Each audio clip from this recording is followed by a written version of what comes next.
বন্ধুরা খেতে বসেছি, চলে এলো কোলের মধ্যে। তাহলে বলো তো এসব জ্বালা কি সহ্য হয়? যা বস বস, ওখানে বস বস, এখানে বস, নে বস বস, এনে এনে এনে দেবো, নে দেবো, নে নে খেয়ে নেবে। তাহলে বলো আমি খাবো না, তুই খেতে এসছিস এখানে?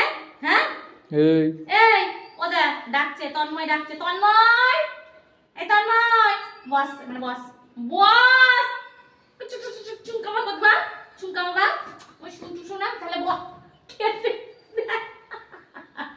আমি খেতে বসেছি, দেখেছো? চলো বলে এসে বলেছে খাবে বলে। তুই খাবি? তুই খাবি? তুই খাবি? শোনা বাবা, ও শুনছো বাবা, তোমার শোনা বাবা, তুমি চুম খাও, তোমার চুম খাও। চ চ চ, খাবো না, আমি খাবো না, চল খাবো না, আমার দরকার নেই খাবার।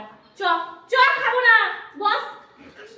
দেবো দেবো, ছাদ থেকে পড়ে গেছিল তখন কি হয়ে গেছিল, ভয়ে ভয়ে আতঙ্ক হয়ে গেছিল। এখন আবার আবার জ্বালানো পুরানো শুরু করছে, ওষুধ খেয়ে তাজা করে দিয়ে এখন আবার আমাকে জ্বালাচ্ছে। হ্যাঁ